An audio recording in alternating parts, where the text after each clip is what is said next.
Hello hello hello hello hello hello hello hello hello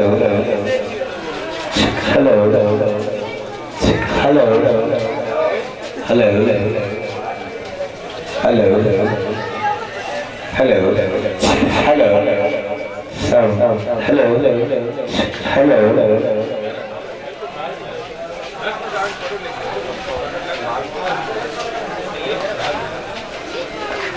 मेहमान सनातन party मेरे सामने दायरा बना रही है।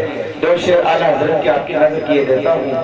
वह क्या जुदो करम है शाहे पठार तेरा, वह क्या जुदो करम है शाहे पठार तेरा, नहीं सुनता ही नहीं मांगने वाला तेरा, नहीं सुनता हूँ नहीं मांगने वाला तेरा, और तारे चलते हैं अता के वो है कतरा तेरा, तारे खिलते हैं सखा के वो है जर्रा तेरा, और फैज है शहे तस्मीन निराला तेरा, कि आप प्यासों के तजस्सुस में है दरिया तेरा, आप प्यासों के तजस्सुस में है दरिया तेरा, और तेरे टुकड़ों पे पले गैर की ठोकर पे न डाल, तेरे टुकड़ों पे पले गैर की ठोकर पे न डाल, चिड़कियां खाए कहां छोड़ के सच्चा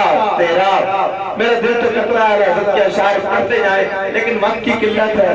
मैं आपको दावतें सुना दे रहा हूँ हुजूर की बारगाह में। मेहमान सना खान पार्टी मेरे ख्याल है बुड्ढा गांव से तशरीफ लाए हैं, हुजूर की बारगाह में अपनी हाजिरी पेश करेंगे। अंजुमन फिदायानी मुस्तफा मिलाद पार्टी बुड्ढा ये भी सना खान पार्टी है, हुजूर की बारगाह में अपनी हाजिरी पेश करेंगे। कोई कमी नहीं सब कुछ कमा लिया, कोई कमी नहीं सब कुछ कमा लिया, जब से हुजूर ने मुझे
जज़ाकल्लाह। पार्टी के सदस्य गुजारिश है कि जनाब सदीर साहब से अपना नाम वसूल करें। अभी नमाज का वक्फ है 10 मिनट और उसके बाद